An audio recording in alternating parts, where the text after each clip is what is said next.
Wake up, little Susie. Wake up. Shut up. I'm awake. Start the show. God.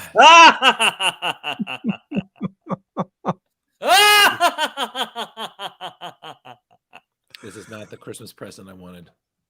Oh, but it's what we wanted. It was the Christmas present Batman wanted. Dingleberries. All of you.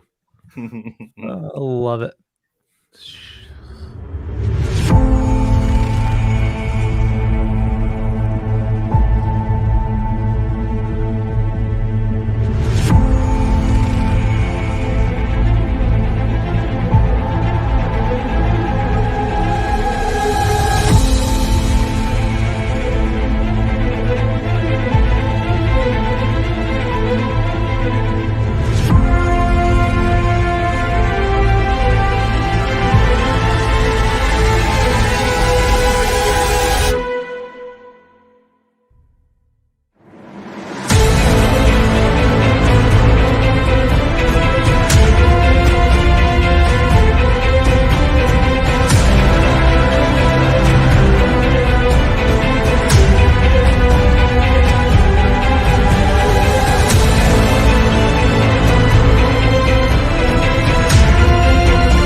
Hey, happy Tuesday, everybody. You're watching Splash Pages, the comic book club. My name is Leo. I'm the monkey behind the keyboard.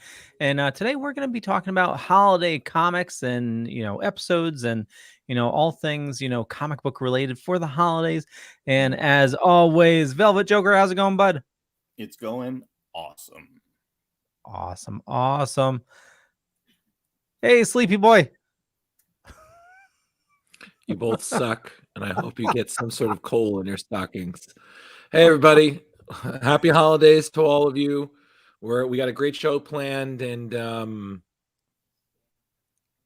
all of you who didn't show up, humbug to you too.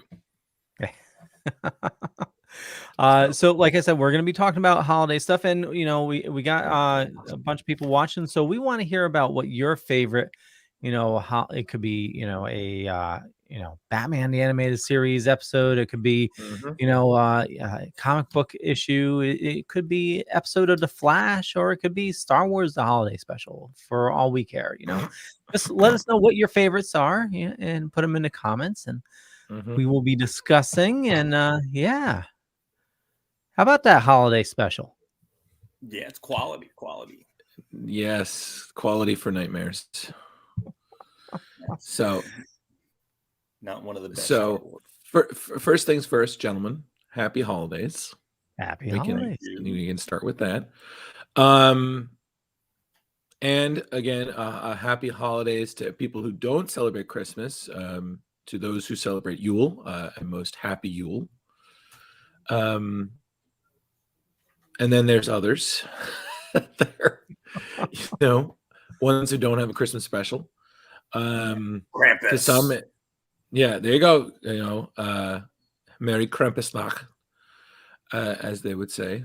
I'm pretty sure. I don't know if they say that, but okay. I just want to say this for the record, everybody. I made a mistake in which I walked issues, and then I forgot how many Christmas themed issues there are out there. I was going through, and I found like. Oh, go ahead. No, I was just saying I did the smart thing. I just had a lot of sugar and went to sleep. I was like, nope. I was like, we'll figure it out. So you were saying, Leo, you did the research too and looked up, and there are way too many. Yeah, I mean, like one list is like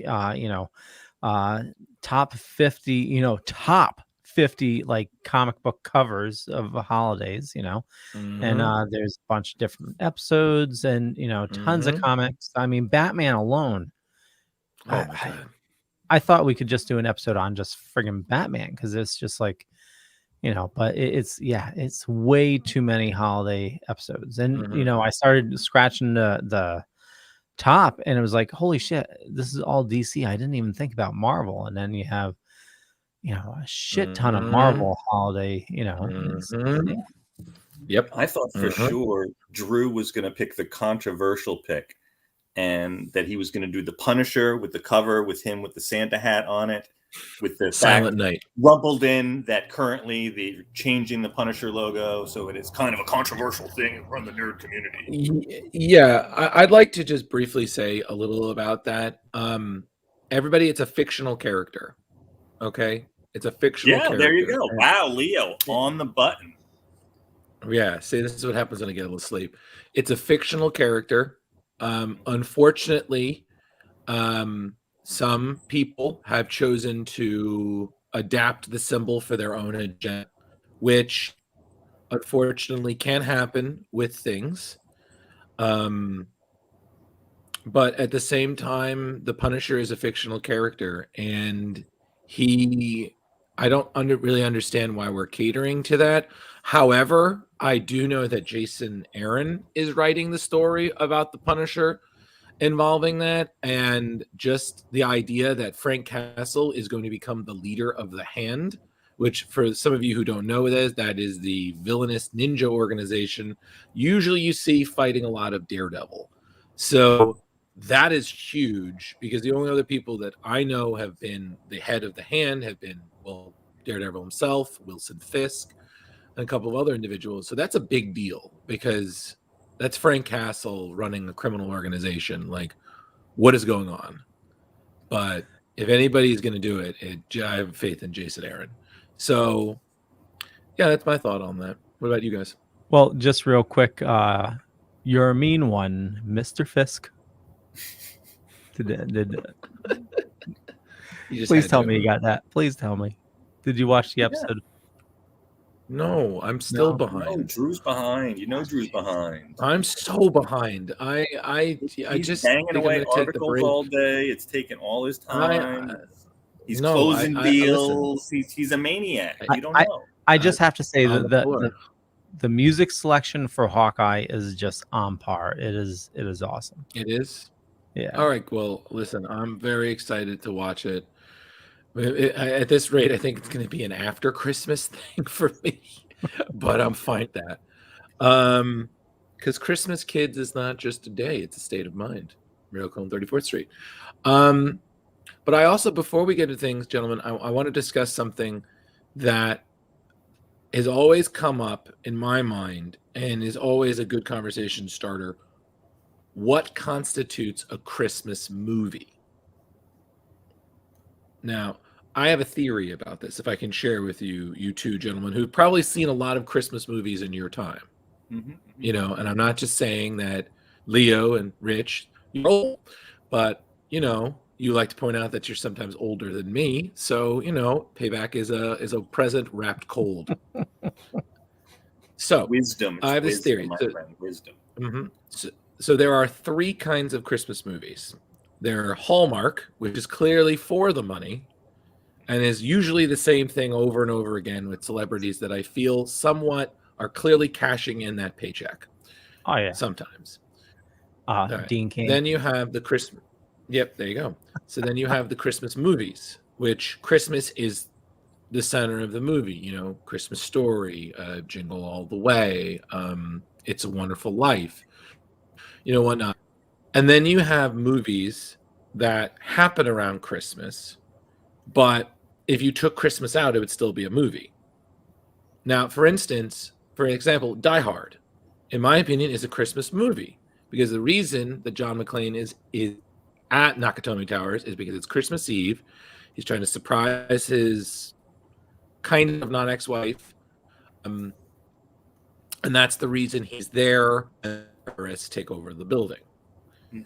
But then you have Lethal Weapon, which technically does happen around Christmas because Shane Black just loves Christmas-themed movies. I mean, if you've seen his entire career, Last Boy Scout, The Long Hard Goodbye, Iron Man 3, all, you know. But if you take out Christmas, it would still be Lethal Weapon. So, in my opinion, that is kind of the discussion of how you determine whether it is or is not a Christmas movie. And I do agree with that, Miss Branding. Thank you for commenting. A lot of good Christmas movies do have ghosts. And gentlemen, I don't know if you guys actually know this, but that's why we, in England, they have a tradition of reading ghost stories Christmas morning. Oh. So thus why Christmas Carol really fits, because it fits that tradition. Funny enough, I learned that by reading Hellboy. So, you know, we learn things in interesting places. So what do you guys think? Do you agree with that hypothesis? Does that make sense, or is that bah humbug? For the most part, I agree. You know, there's got to be a certain amount of, you know, I think even in like Die Hard, they kind of wrap it up Christmassy at the end. So it really ties it in. I mean, just the fact that it's Christmas in a movie doesn't necessarily make it a Christmas movie. I think maybe it might need more parameters than just one. Okay. It might need it'd be interesting if we could come up with a list where if you know, there were like 7 things, and at least if there were at least 3 of the parameters, it was definitely a Christmas movie. Challenge accepted. I will gladly do that. And I feel like my brain is already plugging away at why Jingle All the Way works. And I can just be like, okay. All right, reindeer, got it. Christmas. Did you see, and I know this is going off topic, but did you see 8-Bit Christmas yet? No, I haven't. You're the one who recommended it, right? You said that it was really good? Yeah, it's Did you cry? I did. It was Okay, well, I fine. bawled my eyes out at the end. It's it's a mixture of Jingle All the Way and Christmas Carol, or Christmas Story. Okay. All right. Wait a minute now. So I to complex that, I got through half of the movie, Drew, and had to turn it off. I thought it was so awful. Wow. What movie? 8-Bit Christmas. Wait, 8-Bit? Oh, okay. Yeah, I am so totally I have a yay and a nay, Leo's literally. movie judging powers on this movie. So Okay. it could be just me because my wife didn't care for the movie either. Oh, okay. Yeah. I Yeah. mean, there are a couple things I that I guess I could imagine, Leo, at your age was a big deal to you, like getting a Nintendo in the neighborhood. I'm older than that. So for me, that was like, yeah, man, I had Atari and television. We had ColecoVision all way before that. So the big deal of that wasn't a big deal. And then they showed at one point in the scene, they showed a passport cop finder, you know, if you're going over speed. And I was like, oh, look, they're trying to capitalize on the time error. But other than that, I thought the writing was horrible. I thought the story was boring. And none of the characters endeared me enough to care to watch the rest of the movie. I think it's the type of movie that you have to be like that era. It really hits home to you. Like you know, one of my best friends from high school, he texted me. He's like, you know, he also cried during it, and it was just like, you know, we're the same age and went through the same stuff, same towns and stuff, and it's just, you know, like the roller rink. You know, they had the roller rink spot on how it was in the 80s.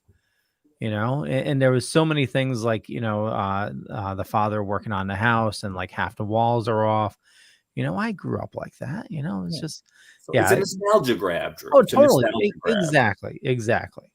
Yeah, it's. And I'm sorry, Leo, to poo-poo, but I mean that's the beauty of this, is okay. that we're allowed to have different opinions. You loved it. I couldn't get through it at all. Yeah, totally. And I'm sure a lot of people are going to hate it. So So it's a ring toss for you, Drew. You got a 50-50 here. You got an A and an F. Yeah, so you're the you're the tiebreaker, Drew. That's your homework. Watch it. We'll discuss it next week. Hey, I haven't been in school in years, okay? Don't give me homework, Mr. Pond. Thank you very much. Okay? Or I'll send you a present that just start to rattle when you try opening it, you know? Honey, is that rattling? Okay, honey, get my axe. Now, I will say this before we really get anything. What do you guys have a Christmas movie that is a must that you have to watch every year, whether it's by yourself or with family? Like, for instance, I know whenever I'm over at my parents', we always end up watching A Christmas Story. Like, I've seen it enough that even now it's playing in my mind in the home theater in my brain. Like, I'm just seeing it, you know, Ralphie on the double, you know. What do you guys have any that you have to watch? Like, it's not Christmas until you watch it. Mm-hmm. Absolutely. Leo, you want to go first on this one? Well, so I don't, but my wife does. She needs to watch Elf, like right after Thanksgiving. Yeah, it's like she'll watch it like a dozen times, maybe even more before, like from Thanksgiving to Christmas. You know, I feel like Leo, I'm sorry to interrupt, but I feel like I need to let you know that there was a time that I very much cosplayed Buddy the Elf, and nice. I did it.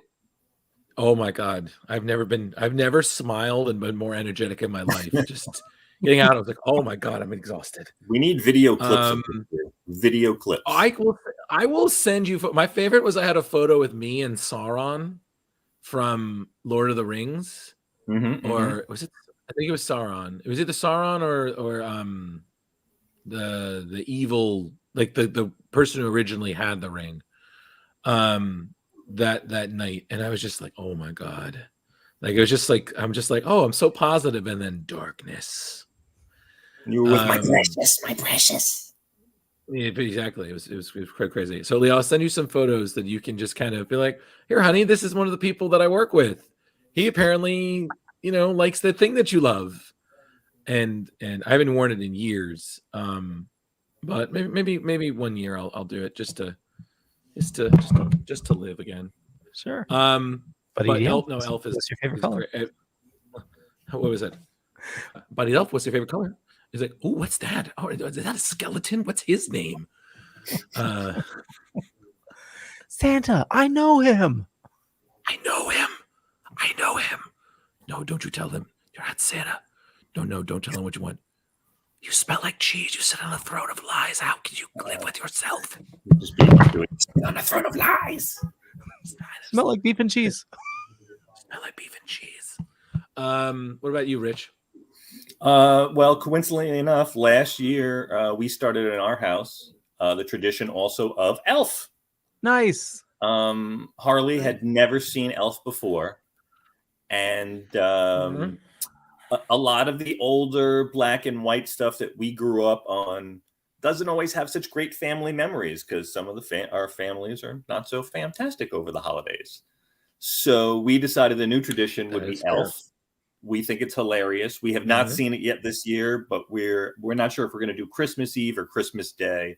But it's just a fun, joyous, ridiculous laugh fest that has you in a good mood. And, you know, while we're creating new memories these years, and we're just going to continue that tradition on.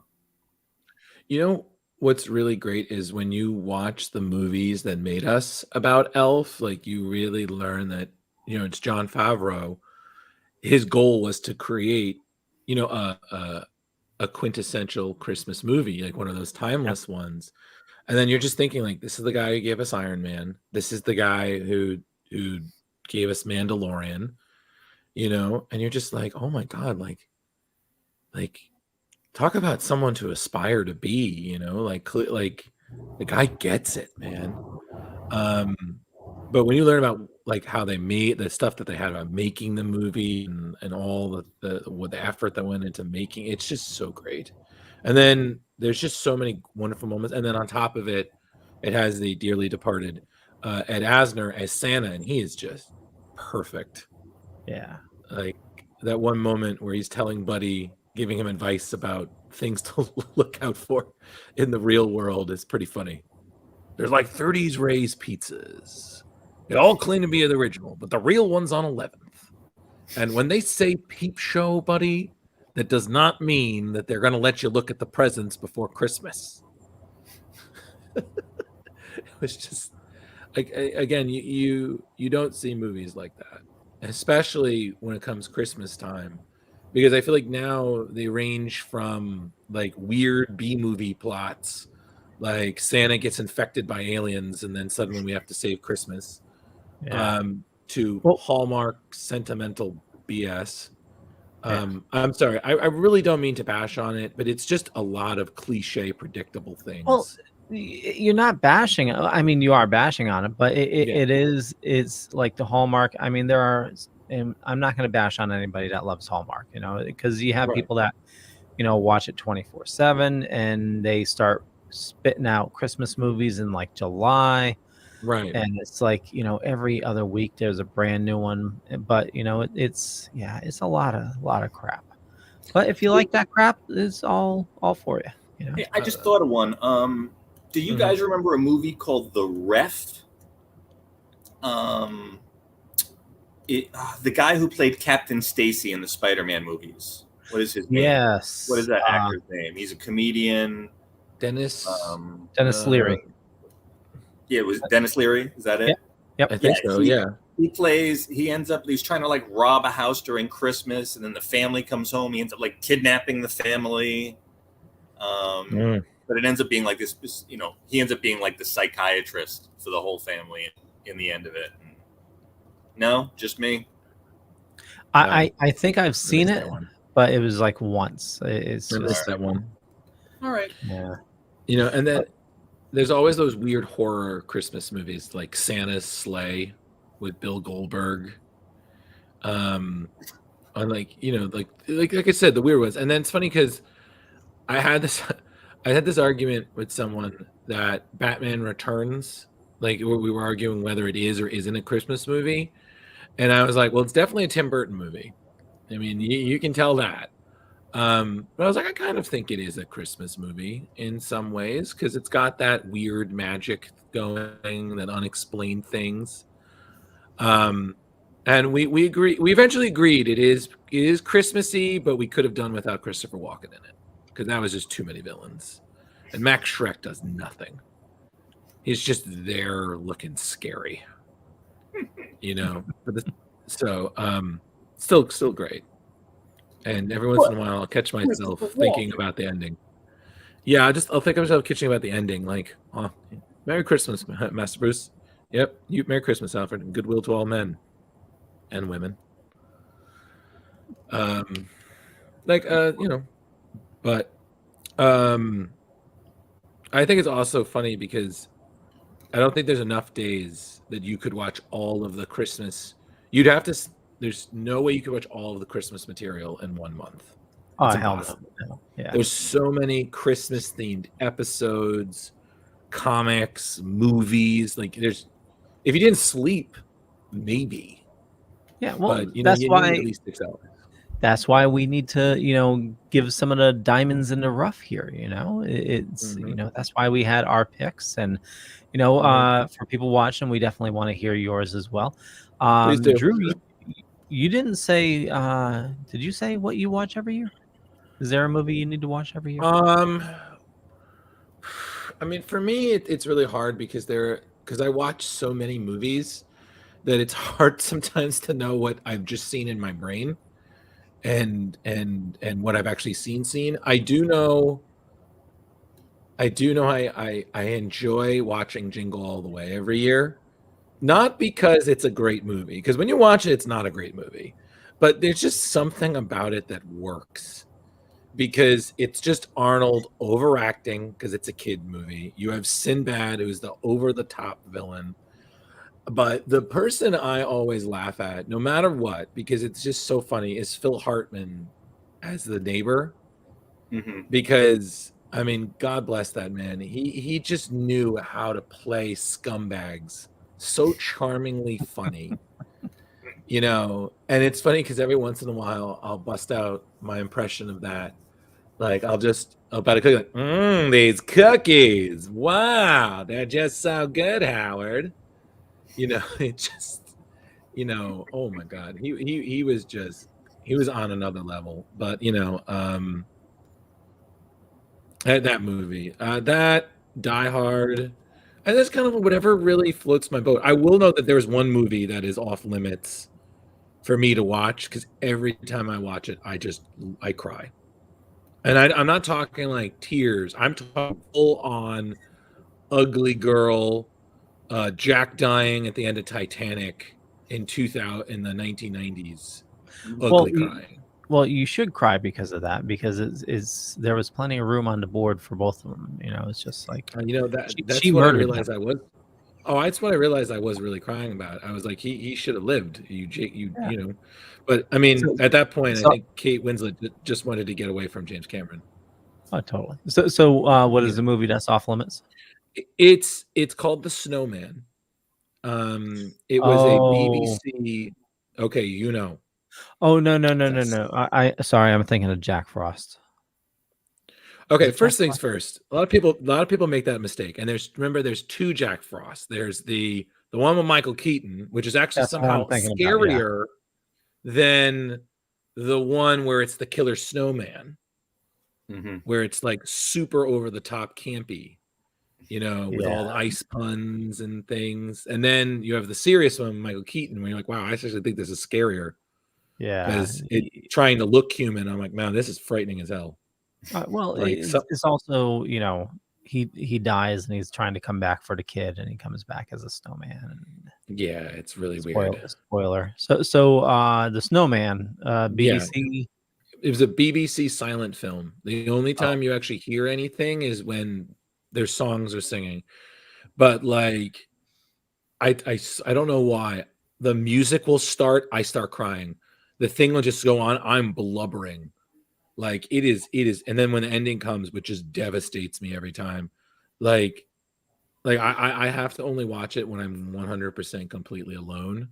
Because jokingly, anytime, I think anytime in the past Angie has caught me watching it, she'll tease me a little bit about it. It's like, what is it about this movie that gets you so like emotional? Like you are like it is. She's just like, why? She's like, it's a sad have you spoken film. to anybody about it? Is there any repressed memories? You I know, don't know. I don't think anywhere. I don't think Frosty, you know, touched me in my carrot place, but I don't know. You know, he didn't fondle my Christmas buttons, if that's what you're asking. no. I was thinking, you know, maybe you were watching it when you were a kid and somebody came in and bludgeoned a puppy or something. You know, when I it happened no, and you blacked out. what kind of Christmas parties do you go to? Well, Like, there are and you a lot said of that crazy. so nonchalantly. Like, Rich, what the hell? Well, What there are a happens lot in of horror Connecticut? Santa movies where Santa is the Slayer. Yeah. They That's even did it true. on American Horror Story one season, where Oh, they that's had true. They a did. guy that was a pretty crazy Santa, the guy that played Odin in American Gods. Yeah, I Um, think that's referencing Silent Night. You know, that's that one where the guy dressed as Santa is killing everybody because right, right. he saw that when he was a kid and he was like, well, that well, that scared me, so I'm gonna scare everybody first. But But Drew, the two that you mentioned specifically that are your Christmas ones now, have you watched them yet this season, or is that still coming within this week? that's still coming within this week. I don't know if I like again, I have copied the snowman. I'm very scared to watch it because I'm telling you, this it's only a half an hour. And funny Mhm. enough, the it actually had an intro that was starring David Bowie, which was really great. Whenever I hear that. But the other ones, I've watched Scrooged? and Scrooged? I've watched Scrooge. I do Bill enjoy Murray? watching Scrooge with my boy Bill Murray, directed by again the late great Richard Donner. Which you realize it's scarier than you realize. But I will say there is one every year that my family watches beside Christmas Story, which we love quoting, we love singing. It's the Muppet Christmas Carol. Hands down, one of the best adaptations ever. And that reminds me, although at one time it was definitely religious for me, I haven't watched it in years. The Jug Band, was it the Muppet Jug Band Christmas? Emmett Otter's Jug Band Christmas. Yeah, I keep on hearing people recommend that, and I've never seen it. Oh, you should. Leo, that's old school Muppets. Yeah. Like old school, and it's got the feels. But if you really want to laugh after you watch it, go online and look up the bloopers. That shit's hilarious. Nice. Because you've never lived till you heard Muppets curse. like what the hell was that? But no, the Muppets is still great, and it's so funny because that's one of my two of my favorite Muppets have always been the Hecklers, Waldorf and Statler, and they were Jacob and Robert Marley. One of my favorite scenes in there, which I will always quote because it's the greatest, and I do both voices while I'm doing it. It was when Scrooge is traveling through the past, and he's at the Fozzie Christmas party, and he's preparing to give a speech, and of course, played by Fozzie Bear. And it's this is the part of the night where we give a speech. Well, this is the part of the night where we take a nap. And then and then pay no attention to it. And it's just thank you all and Merry Christmas. That was a speech. It was dumb. It was short. It was pointless. We loved it. It was just, oh no, Leo, you haven't lived. One time I did an audition where I did everybody in the slime monologue from Ghostbusters 2. So, you've never lived until you're just yelling at nothing.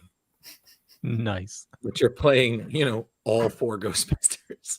You're like, wow, I'm talking to myself. Like Michael Keaton made this look so easy in Multiplicity. But back to my point, that's also one of my quintessential favorites. But not just because I love the Muppets, but that version is just so good.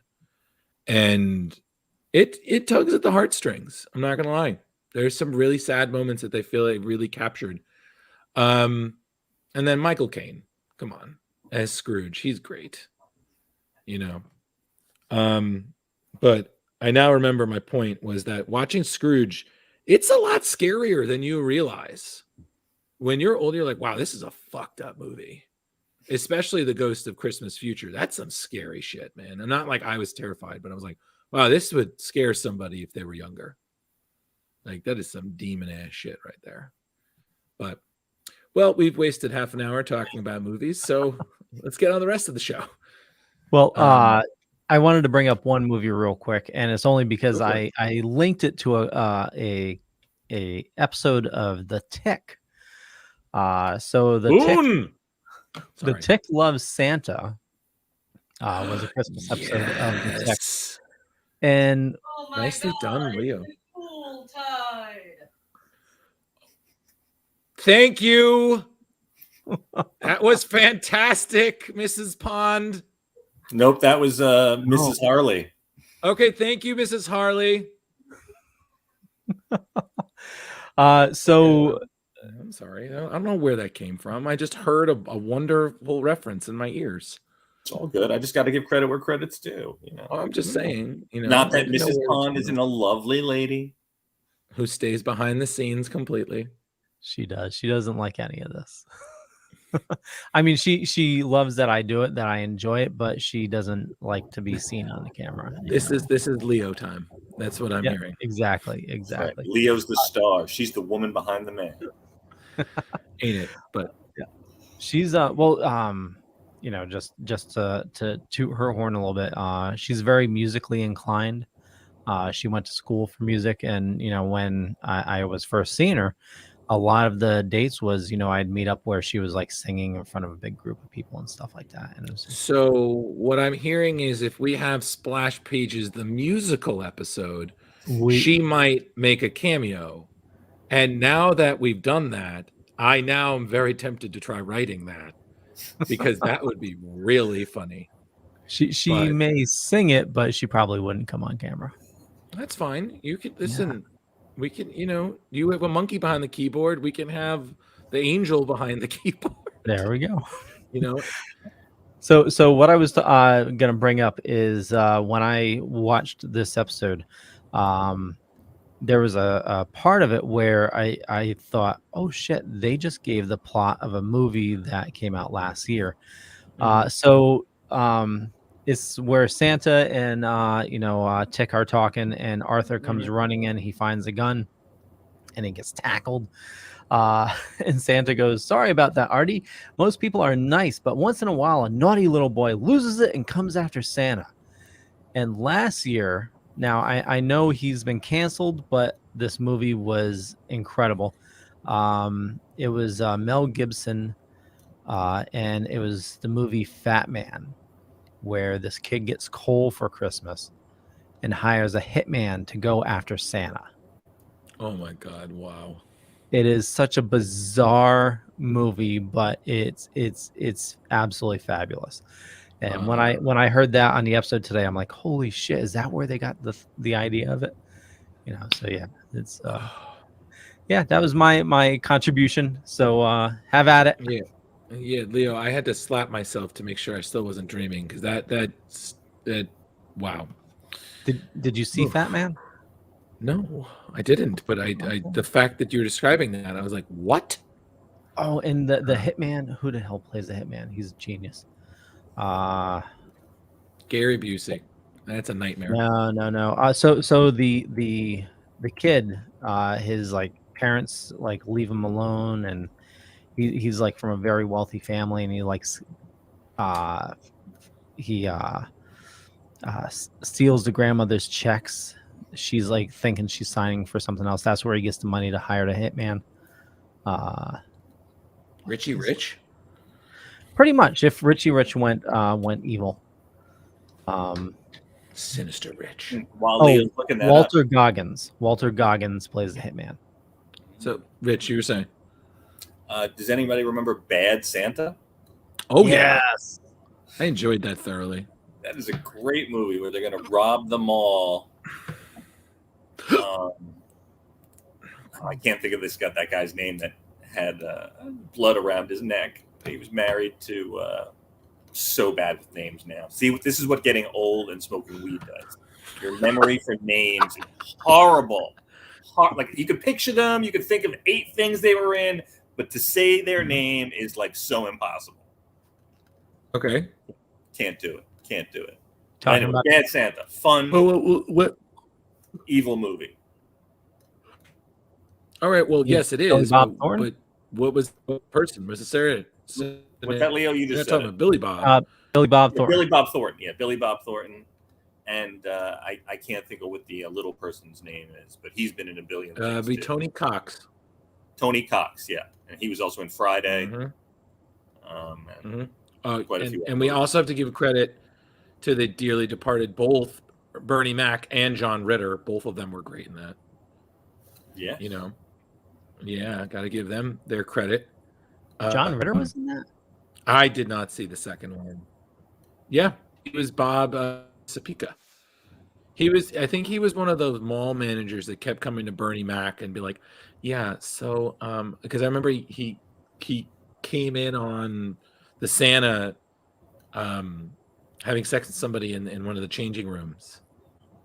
And he didn't report it to Bernie Mac and was like, no. Yeah, it was John Ritter.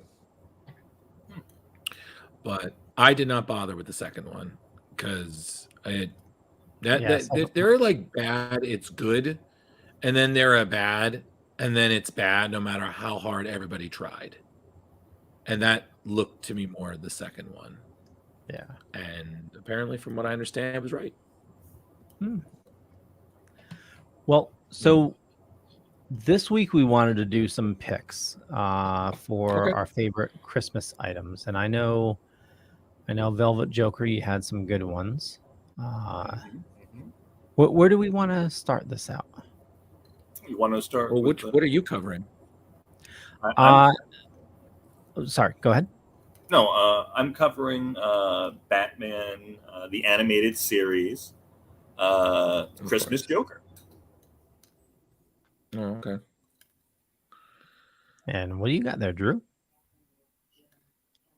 Well, I have a few unconventional Christmas faves comic-wise that I definitely want to kind of quickly highlight.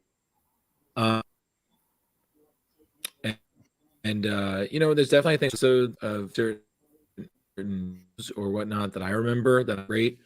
One of them is definitely what Rich is going to be talking about. So now I can take that off my list. Batman Animated Adventures, Christmas issue 1. Christmas with the Joker. There you go. So I have some comic suggestions. Unfortunately, I don't have images, but I definitely have titles. So yeah, I'm good to go there. I just didn't know, Leo, what you were covering. Unless you're going to be talking about the holiday special. I could talk about it. Please don't. Let's say with Batman Noel. Listen, I read that tonight. That was good. There was that. That was good. There was that one time we watched a clip of it, and then we couldn't help kind of making fun of it the whole time. That was about as close as I want to get. Okay. I can cue it up again if you need me to. Only thing I want you to cue up from that is at the end, if you can just play the clip with B. Arthur singing So Long Folks, because I think that's by far the best way we could say Merry Christmas to everybody. So that's all I want from you. Okay. Don't anything else, especially if I see a goddamn Wookiee. Okay. I will find your house and snakes. Snakes. I can't do it. I tried. I failed. It's okay. You did fine. Also, by the way, another good one, Christmas one, Home Alone. Both of them, Home Alone 1 and 2. Don't go farther than that. Yeah, both the last one, absolutely Christmas. Did you see the last? We don't talk about Leo. No, I don't know if I remember the last. Of course they didn't. No. The one that like just came out a couple weeks ago. Oh yeah, it was bad. The Disney Plus one. I did finish that one though, but it was bad. Yeah, they turned the kid into the bad guy. Say hello to the bad guy.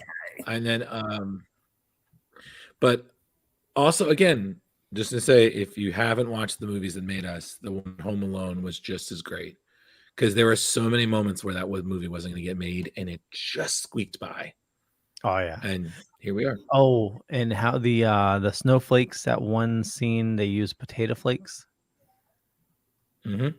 And then it started to it what did they? It was something about where they came back afterwards, and it was like the smell was like horrendous. Oh yeah, it was a good idea at the time, and then went horribly wrong. Yeah. So, right. So, Rich, do you want to go first? Sure, absolutely. Put a smile on our face. So, but interestingly enough, so Batman the Animated Series, this is from the first season, episode 38. Can we? I didn't go to check how many episodes the season actually went, but that is an insane amount of episodes for a first season animated anything. Mm-hmm. And I'm sure there's a history behind that, but God if I know. Secondly, I mean, you start off, of course, with my man, the Joker, instantaneously breaking out of prison on a rocket-powered Christmas tree, laughing all the way. I mean, you can't get more classic than that. And then you flash to, you got Batman and Robin sitting in Wayne Manor, and Batman's miserable because, there's no crime going on, and he needs to find crime. And Robin's being his cheerful self. He's like, come on, Batman, it's Christmas. If we don't find the Joker, there's no activity tonight. We got to go back to Wayne Manor and watch It's a Wonderful Life. So Robin became Mr. Hanky to Christmas Pooh? He totally did. Howdy-ho! It's so nice to be on Splash Pages, and you're all smelling nice and flowery. But I'm sorry, I'm interrupting Rich's synopsis. You should keep going, Rich. It's really funny, though. Sorry, I need a second now. Love it. Woo! I'm so sorry. I didn't mean to break your concentration there. But, being on Splash Pages is so cool. I always forget I can do that. Your impressions are great, Drew. I love your impressions. I don't think anyone understands. It's just because I'm bored. I'm just bored and I see something and then I'm like, oh, my brain just hyper focuses on it. I was like, I gotta take it apart, put it back together, and make something grand. So actually, now, is there much difference between Mr. Hankey's voice and Towley's voice? I was just thinking that because I was thinking, I feel like it's the same voice because I remember Towley. Hey guys, you want to get high? No. Yeah. Now, Tanny. So you saying you don't want Towley around? No. So you're saying there's been a Taliban? Oh God, get the hell out of. All right, see you later. I feel like it's kind of the same, but it's like just a little octave higher because Harley's just high all the time. Like Mr. Hankey was genuinely trying to help and full of Christmas cheer. Although there's that one episode where he has a family and the wife is always getting drunk, and it's like, listen, I told you, just, not in front of the kids, okay? Like, let's just put this away now. But I'm gonna start thinking how rich those guys got off that one damn cartoon. Oh my God, it's that's why they can write all those musicals. But yeah, getting back to Christmas with the Joker, right? So we've got once again Bruce and young Dick at Wayne Manor, and on the TV they're trying to get in the Christmas special, and all of a sudden he goes, "Oh, what's this? Nothing going on." And sure enough, there it is, Mr. J on the screen, larger than life. Yep. Talking about he ain't got no family, so he had to steal one. And he's got Commissioner Gordon, some random chick. We have no idea who she could be. And then we've got one of the regular cops that we've seen on Batman the Animated Series before.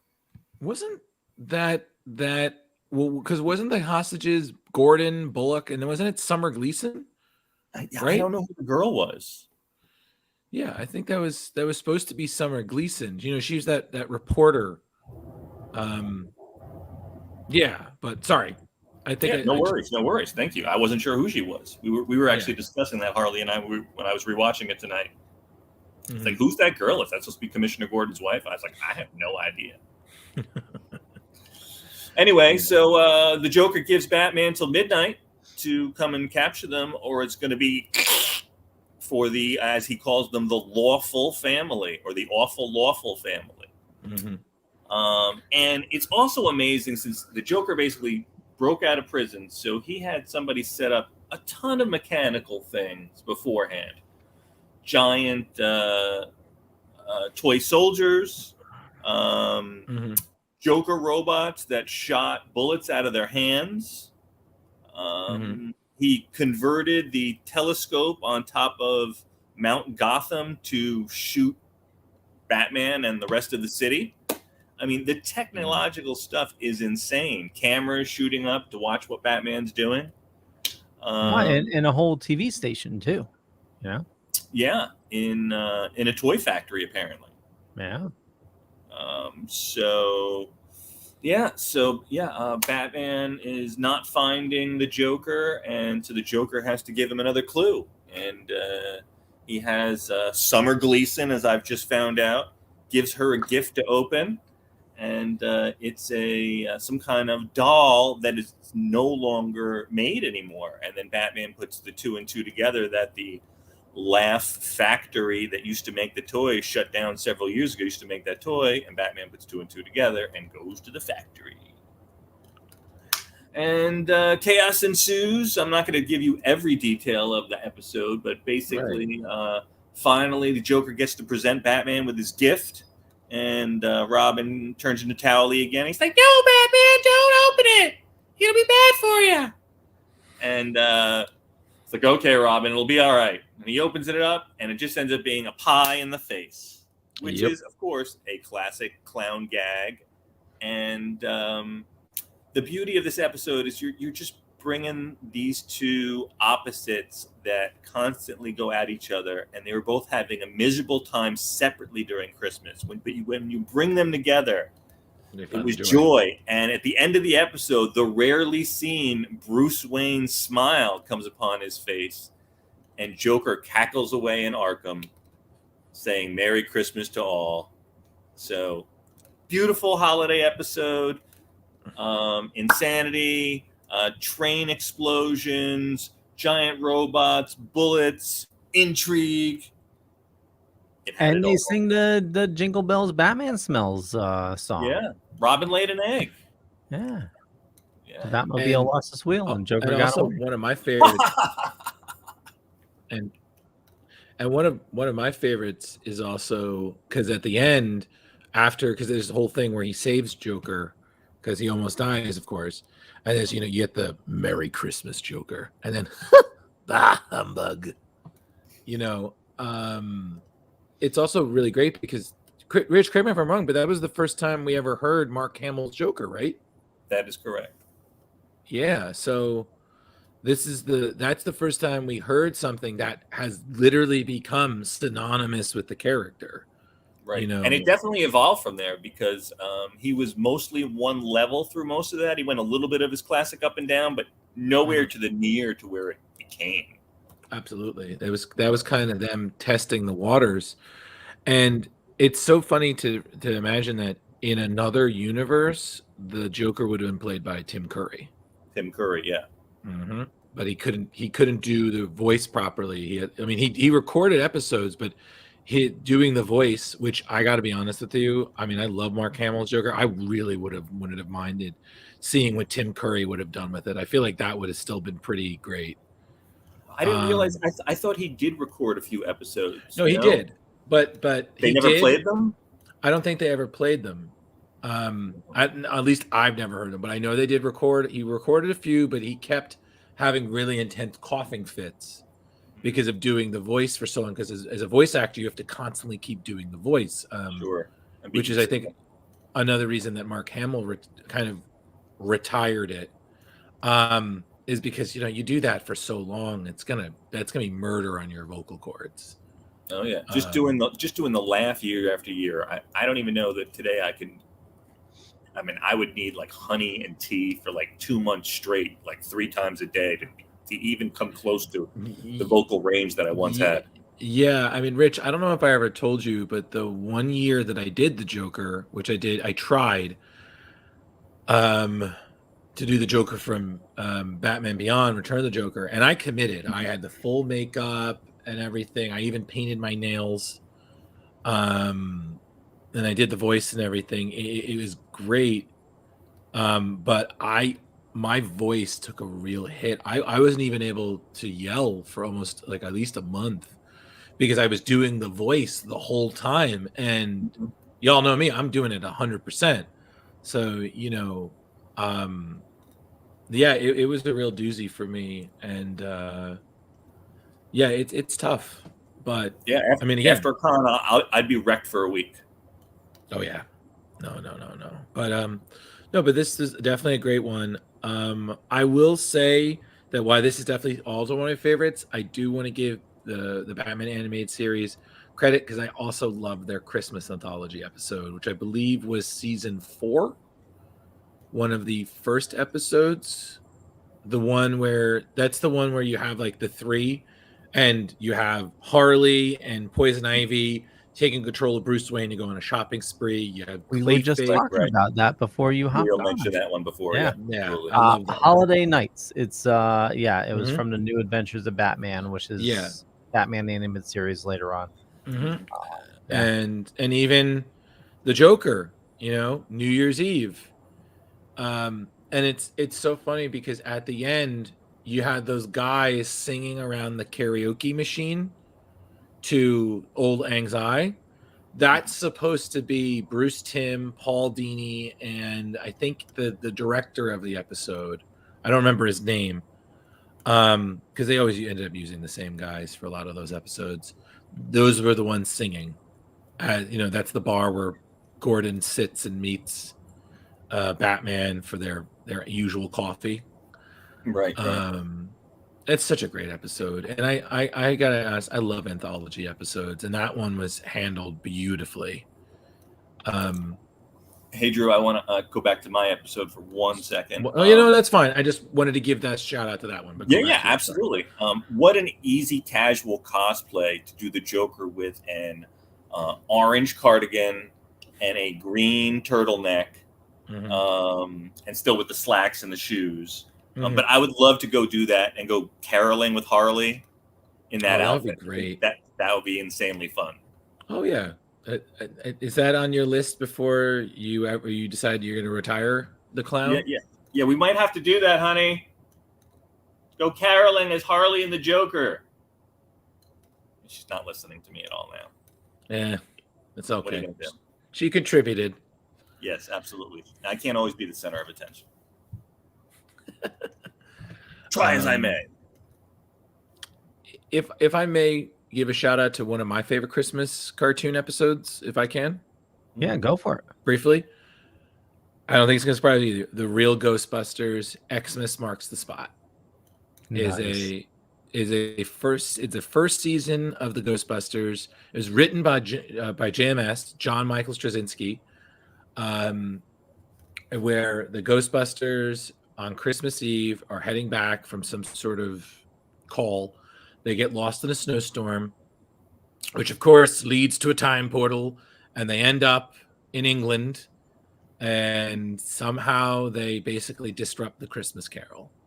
So imagine, kids, a world where Scrooge won and Christmas is outlawed, and he's the best-selling writer of a book called Christmas, the Humbug Story. So then the Ghostbusters, it's a two-part story. So you have the Ghostbusters, Ray, Peter, and Egon. Ray, Peter, and Winston have to go back in time and replace the ghosts because they accidentally captured them. And then Egon has to go into the containment unit to get them before Christmas is over.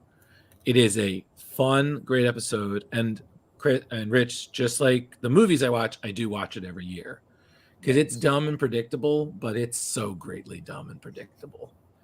And it's just fun, and then there's some Christmas stories there, a Grinch or two, Leo, as we would say.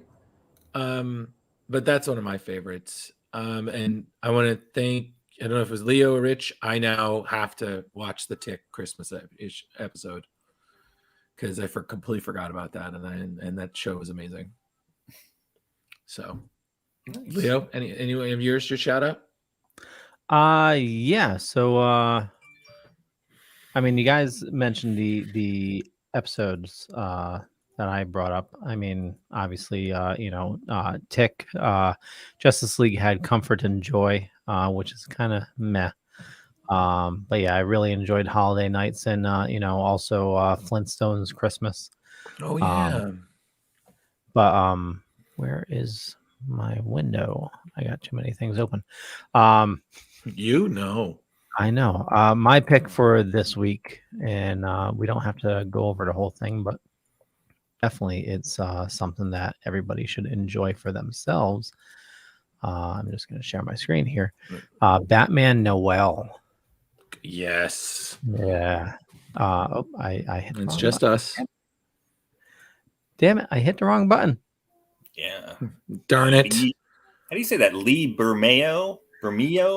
I say Bermejo, but I know that's probably wrong. But his art, beautiful. Yeah, I mean, just and gorgeous. So if you pick up the obviously this is a graphic novel, but it has a front by Jim Lee talking about how he first brought on Lee Bermejo for Wildstorm. Mm-hmm. And how in the beginning, he was good, but you really couldn't tell where he was going to go. And just, I mean, leaps and bounds, man. Yeah, it's amazing. Oh my God. Very realistic. And totally. And this, I think, is also just as good as the story he did with Brian Azzarello, which was the Joker story. Yes. Which, I mean, honestly, when I finally got to read that, I was like, wow. I mean, that was one of the best Joker stories I'd ever read. Silly question. Rich, have you read Joker? Yeah, I got that like 3 Christmases ago, I think. Okay. Yeah, it's great. It's so good. So, and same level of artwork. I mean, just amazing. His detail. I mean, just look at that scene alone. The level of detail is just phenomenal. The windows, the lights, the snowflakes. I mean, it's shadowing. It's beautiful. oh, totally. And Yeah, I mean, it's the photorealistic quality is amazing. Sorry, Leo. yeah.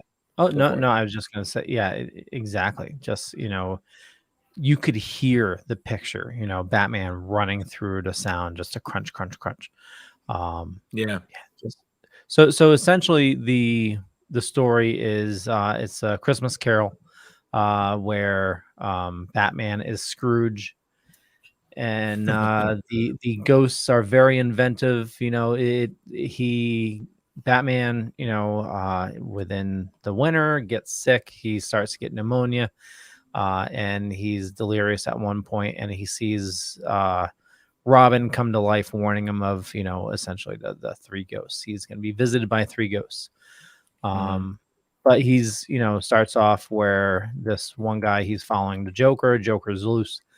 And one of the guys that's working for him is Cratchit. Yeah, Bill Cratchit. Yep. Bill Cratchit. Just like from the Scrooge story. Exactly. Timmy Cratchit with the wounded leg. And same thing. He has a kid at home, and Thank he's you, just Tiny trying Tim. to do good for him. But yeah, the just the story and the artwork is just phenomenal. And you see, it's very odd to have Batman be played as, just this mean old Scrooge. It's What? just, Have you read Batman stories? It's I really, have, but I mean, come on, Leo. I'm sorry. I read this story tonight, and if anything reflected to me this is discussions we've had all year about how Batman in the last like 5 to 10 years, the storylines have got him like being rougher and meaner, and like worse and worse to his cronies around him or his family, so his supposed family, and extra abusive. And this was just like highlighting that, and it was kind of pointing it out to Batman and being like, "Hey, look, you're getting out of control. You need to like pull back and be the Batman of old." At least that's what I got out of it. no, I don't want to steal your spotlight, but I mean, I really felt that strongly. So, yeah, it's he definitely makes a spoiler alert. But if Christmas Carol, there is a redemption at the end. But yeah, Of course. I know Batman is tough on crime and whatnot, but it's a lot of times you've seen stories where he sees beyond what's going on. Where if it's somebody just trying to take care of his family, his number one goal is the residents of Gotham. And like even the most recent issue, there's or series, there was this one group of characters that were originally portrayed as bad, but he got to know them, and turned out they're just trying to fend for themselves, and he ended up protecting them in the end. So it's that fine line of vigilante and protector, but yeah, it can definitely go both ways. So, Leo, would you recommend this as like, let's say you as like a Christmas present? Would you think this would be good for like a Batman fan? Oh, totally. Yeah, this is an awesome Christmas present. This is a must read for any Batman fan. And if you're unfamiliar with Lee Bermejo's art, this will get you hooked. Just with this, I ended up hunting down everything he did. nice. Oh, yeah. Nice. And this was great too, showing, hey, we used to have fun playing kind of cat and mouse here. Yeah, you were after me for doing crimes, but at the same time, there was still an amount of interplay between us, and you seem to have lost that. And, So I don't know. I thought it was fun, and the Yeah, art was spectacular. I mean, look at just the Joker's face just right there, and Two-Face and Penguin. Just the detail work is just. I mean, Lee Bermejo, woo-hoo-hoo. Yeah, He's doing it right. You know what it kind of reminded me of? It kind of reminded me of. Do you remember when we reviewed Haunted Night, the Jeff Loeb, Tim Sale, and they did that one, but it was with Halloween. It was the Christmas story. Yeah. Like it was kind of, when I read it, I was like, this is. I was like, as much as I do love that team, and I usually do love their work, I was like, I feel like this is better because it's Christmas. You know what I mean? Like, it's not we're adapting it where it's essentially Christmas Carol, but it's in Halloween. I was like, this is a little better, like a better adaptation of that. I mean, I don't know. Maybe that's just me, but I mean, you can't go wrong with Lee Bermejo. Like, his artwork. I mean, like I said, I've been following him for years, and it just keeps getting better and better. Like this especially is a true testament to how great of an artist he is. And I believe, Leo, he wrote and drew this, right? Correct. Yep. Oh God, it's so great when they do that. Yeah, we may have to this year check out some of his Wildstorm stuff. Yeah. Oh, totally. Yeah, there's some real good gems of the Wildstorm era. I do recommend that. Okay. Yeah, Leo, great. I did get to read half of this. I'm going to finish reading it, but what I read, beautiful. Yeah, totally. Yeah, highly recommend it for anybody that's a Batman fan, and definitely hunt down, Batman Damned is really good. And expensive if you try to hunt it down. The hard copies, I found that out. That's the Black Label book, right? Yep. Yeah, that one. Yeah. I was able to hunt down all the issues, all the first prints. Yeah. Buku money there. Gentlemen, how about holiday drinks? Is there any holiday drinks that need to be had? A Starbucks dirty chai with whole milk and extra pumpkin pie. Okay. Drew? I listen, guys, it's very simple. It's called eggnog. Okay? And I'm sorry, it's really hard for me not to think of eggnog and not think of Fairly Odd Parents with the dad just in the Christmas episode. She's like, eggnog. Eggnog, hands down. Eggnog, and because I've been dating someone who's Puerto Rican, I have a great affinity appreciation for coquito. That is my drink of the year. I was going to say it's Puerto Rican eggnog. Now, Drew, what is she? Now they stopped making 151, which was typically or traditionally what they used in coquito. So what does she use now? I'm not really sure. I do know that one time we had a holiday party and Ange made both regular eggnog and non-alcoholic eggnog. To be quite honest, I couldn't tell the difference. I was just sipping whatever. I was just like, I don't care. This is delicious either way. Like cinnamon, bam, I'm in heaven. See, I can't do eggnog. There's a lot of things you can't do. So I know. Okay. I'm very odd. I get that. I never understood it. Does it have raw egg in it? Like, am I gonna get salmonella? No, there's no real egg in it. What year is it, Leo? I don't know. Raw egg? I don't know what eggnog is. Leo, you go to Stop and Shop, you pick up a carton of eggnog, and you look at the back of it. It has ingredients. There's going to be no raw egg in there. Yeah, and you probably can get it on good sale right now, because everybody's thinking that. And you put a little hit of Bacardi in there. Ramen goes in it? Oh, that's what coquito is. That's what he was talking about. The Puerto Rican eggnog has rum in it. It's a little extra kick to make your holiday jolly. And if you want to top it, make it really nice, put a little cinnamon on top and spin that in there. Bam. It's a great sipping drink. And before you get up, you're like, oh, I didn't realize. Yeah, second you get up. It tastes so good. It tastes like a cinnamon like shake almost. It's almost like a cinnamon shake, but not cold. Okay, so eggnog, you throw some cinnamon on it, throw some rum in there. Yeah. Listen, Okay. Leo, you're overthinking this. Okay, we will get You had me at rum. You had me at rum. Nice. Listen, we will figure out a way to get you some, and I guarantee you, I'll just go to the store. And buy some. Christmases will never be the same. Dude, So, Leo, YouTube coquito. It's COQUITO. There's one that's made with eggs, and there's one that's made without eggs. Just pick the one that's not eggs. It's phenomenal, and you will not go wrong. Yeah, Okay. man. Bring that to a party. Everybody will have you bring it back. They'll be like, cool. where can I get a bottle of this? Okay, so what type of rum do you guys use? I don't know. I just drink it, man. I don't make it. It used to be made with Bacardi 151, but you can't get that anymore. So you got to go find a rum that's just a higher than your average rum. But you don't need to. You can just put regular rum in it. You'll be fine. Bacardi 151 was it like a higher?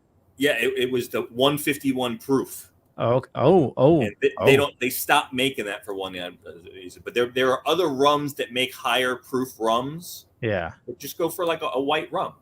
Okay. Yeah. A white rum? YouTube it. Don't take my word. Just YouTube it. Google it. I guarantee it's all over the place. It's well known. Okay. Oh wow! Check this out. In a fun fact, a psychological study done in Germany in the 1980s revealed that men who kiss their wives before leaving for work live an average of 5 years longer than men who don't. Wow. There's your fun fact today, everyone. Yeah. I'm still sleeping, so I'm going to die 5 years earlier. Yep. So, and the study also revealed kissing husbands earn 20 to 35% more money and use less sick time than their peers who left with no goodbye kiss. Well, I'm good. It could be maybe they're just happier, Yes. More joy. And just because they're happier, they are better at work, so they earn more. And since they're happier, Leo, you're overthinking this, man. You got to stop. They're not just, yeah. It's just make sure before you go to work, just kiss Mrs. Pond, but goodbye, and pray you don't get hit by a truck. She wakes me up. She gives me a kiss before she heads to work. There you go. You're good, Rich. You're just dead to the world. So you get your kisses later. Yeah. I get my kisses in the evening. What can I tell you? There you go. It's a count. Sure. Kisses are kisses. As long as you know you're loved and loved back, that's what matters. Yeah. God damn it. Mike. Okay there, Drew. Shut up. I'm fine.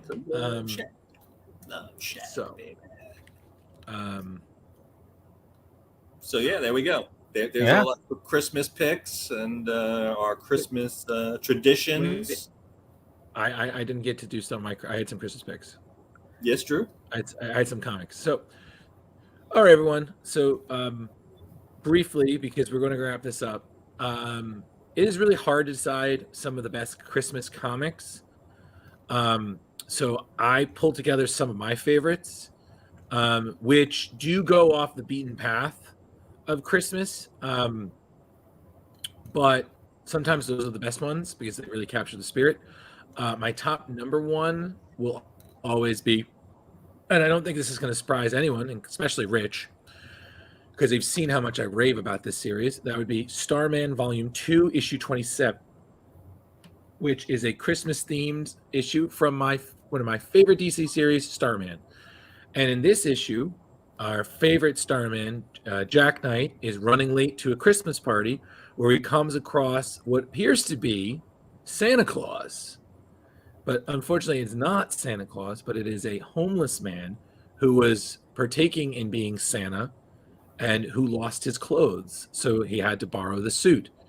And this Santa is distraught and upset because someone has stolen something that really matters to him. So despite the fact that he's running late to a Christmas party, Jack endears to help Santa find what was lost and in the end kind of discover a little real meaning of Christmas. It is one of my favorite things to read around Christmas time. I've yet to read it, but I'm pretty sure Christmas Eve, that's on my rocket docket. And funny enough, you talk about drink, there is a wonderful recipe mentioned for strawberry champagne, which is referenced in the issue. I was able to look online to find a recipe for it. I ended up making it for a Christmas party. And not going to lie, I'm not a champagne person. It was really fucking delicious. So I will totally get that recipe, see if I can find that recipe again, because, gentlemen, that's a really good Christmas drink. So just saying that. Strawberry champagne. Okay. Strawberry champagne. Yeah. You know what the trick is? Use champagne, and then I think you use strawberry sherbet. Let it sit. No really rum. Good. No rum. You got to really see, Rich. Now we know if we ever really fuck up, we just give Leo a big bottle of rum, and he's like, "Okay, what did you do? Is the Dorkening still standing? Parts of it. So another great one, which is from a series we haven't covered, and I'm dying to do this in 2022. Hitman, which was Garth Ennis and John McCrea's 90s baby, about a super powered mercenary, a hitman whose name Tommy Monaco, who's actually stationed in Gotham City. So besides running into Batman quite often, Tommy's cast of characters range best friend, Nat the Hat, hitman, his brother, Sean, who runs a bar called Noonan's in Gotham, and then a bunch of other weird characters ranging from hitman to demons. Yes, kids, I literally said demons because it's Gotham.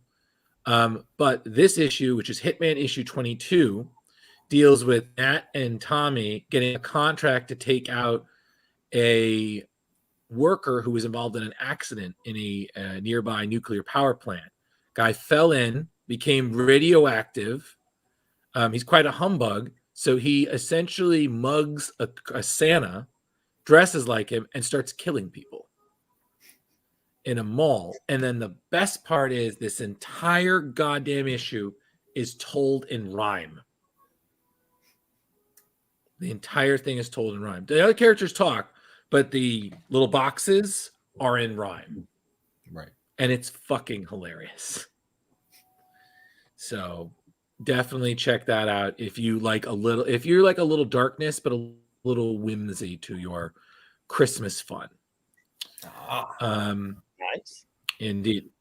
Definitely check that out. And guys, we definitely want to cover one of those arcs for in 2022, because Hitman is a great series. I mean, it's by Garth Ennis, who, if you guys don't know who that is, that's the guy who helped write The Boys.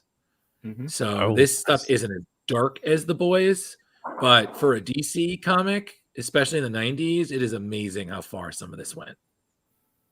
So definitely check that out. Another great selection, always go to one of my favorite comics of all time, Hellboy. There are two sections. One is Christmas Underground, which was a early anthology series between Mike Mignola and a collaboration of other artists. Has a great Christmas story in there. Definitely check that out. But another great one is something that was called Krampusnacht, which was a 2017 one-shot by Mike Mignola and Adam Hughes, which won the Eisner Award for Best Single Issue in 2018. So it takes place in 1975, where you have essentially Hellboy facing up against an entity that, for all intents and purposes, looks like Krampus, who, as we know, is essentially the evil Santa Claus. Instead of rewarding children for good behavior, Krampus will beat and sometimes kidnap bad children, usually turning them into some of his servants for his more nefarious crimes. So great issue. I don't want to give anything away because I love when Mike Mignola returns back to Hellboy. But I will say one of the nicest things is that at the end, the comic has what appeared to be like photo albums of Christmases that Hellboy and then people in Hellboy's cast share. And it's so beautiful because if you're a Hellboy fan, you read them with a certain love of the nostalgia because you know a lot of things didn't go well for a lot of these people. So it's that bittersweetness that sometimes comes when you look at the past, especially when it comes to the holidays. So that is another good one. Another great recommendation is, of course, and I don't think it's going to surprise anybody, Ghostbusters. There is a Ghostbusters issue called Past, Present, and Future, where again, you find that the Ghostbusters are hired by a billionaire who's being plagued by the three ghosts of the Christmas. They're basically being paid $4 million to bag all these ghosts, but of course, nothing's what it seems. A little standard, a little predictable, but still a really enjoying single issue. And this was done before Dan Showing and Eric Burnham's signature Ghostbuster run. So this is when IDW was kind of still testing the waters to see if there was an audience for Ghostbusters in terms of comics. I can tell you there is, and then there was, and there still is. So it's a little lighthearted. I love the Slimer in chains.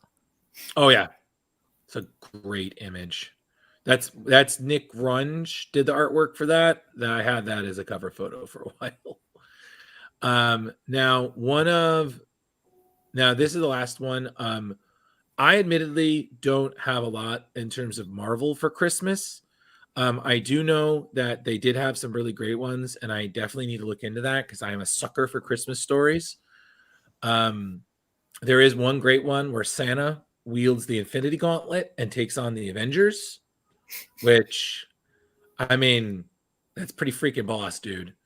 The same thing, how there's one where Blade fights a demon that can possess people, and one of those people ends up being a department store Santa Claus. So, you know, that's pretty traumatizing there. But one of the best that I've ever read so far would be the DC Universe Holiday Bash. Now, that was a 3-issue miniseries that came out in, I believe it was 1997. And these are all synopsis issues. So, you know, these are anthologies. So these are little mini stories exploring Christmas as it's related to other heroes. Personally, I loved all of these. One of my favorites is one where Orion and Highfather from the New Gods are on Earth, and Highfather gets mistaken for a department store Santa, and him and Orion end up basically playing the part. It's a great story, but one of the there's 2 stories that are by artist Ty Templeton. One in which a guy summons Etrigan the demon to make a deal on Christmas Eve that goes horribly wrong, but not in the way you'd think. And then another one where we find that there is one person that has constantly got the best of dark side every year. That person is Santa Claus, who braves the fires and terrors of apocalypse every year to deliver the dark side his present. Every year, kids. So, oh, wow. Yes. So that is pretty great. They also did another issue. There's another issue where, for all kids who remember Impulse, aka Bart Allen, back in the day, his run with Mark Waid and Humberto Ramos, before Humberto Ramos became, you know, a very Marvel artist. Bart Allen is essentially trying to find Santa, and his guardian, Max Mercury, is trying to convince Bart that Santa doesn't exist, which is crazy if you think like you're trying to explain to a kid in a world full of superheroes and aliens and time travel and stuff that Santa doesn't exist. But when Bart can't find Santa, he comes to the conclusion in the North Pole that Santa has been kidnapped. So more hijinks ensue. So in the end, everybody, my story is that there are way too many Christmas issues for me to review. So my advice to you, read some of these, do your research, look them up.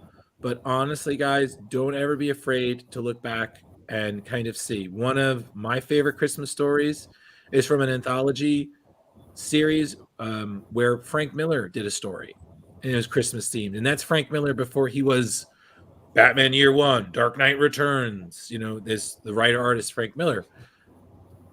It's great. So my advice to you, everybody, is Christmas stories come in all shapes and sizes, all different universes and characters.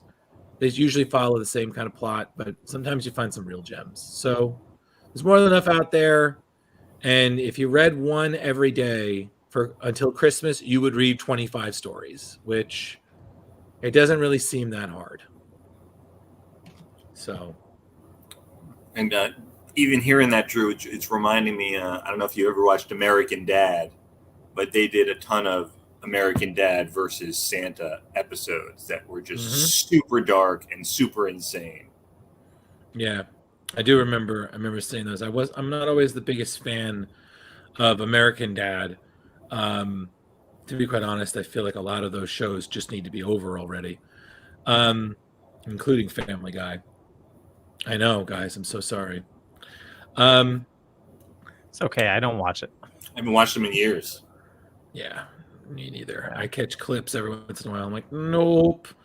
The Great North, though. The Great North is a new show you got to watch. I heard good things. But in the end, everybody, there is so much Christmas content out there. So whether it's you're rewatching old cartoons from your childhood, whether you're rewatching the Christmas episodes on, I don't know, Bob's Burgers, Brooklyn Nine-Nine, The Goldbergs, any show out there, any movie, okay, there's always something that you can watch that becomes a Christmas memory. I just want to say, guys, everybody, it's been a really rough year. And I know right now there's a lot of things going on in the world, but everybody, this is a time when we're supposed to still be thankful for everything that we have, all the people we have in our life. So I just would like to say that when you go see your families and whatnot, don't think about politics. Don't think about religion, things that are going wrong in your world or things that aren't the greatest. Just enjoy the company you have, the food you have on the table, the eggnog or coquito, if you have that in your cup. Or who knows, maybe you have water, and just enjoy that for what it is, because there are probably some people who would really wish they had that. And just enjoy the fact that we made it to another year. We're all still standing, as Elton John would say. And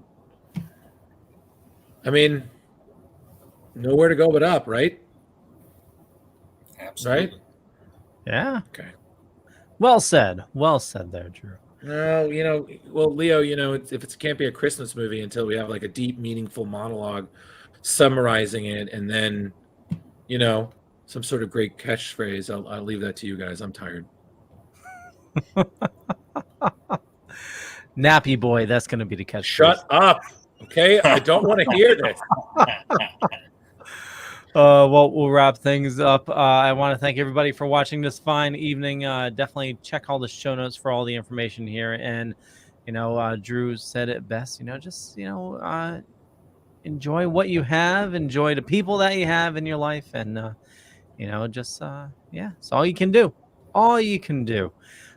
Drew, where do you like people interacting with you? I don't. But when I do, you can look me up on Instagram, Ghostbusters1984. I'm on Facebook, Drew Mollo. I am friendly. I just generally am not.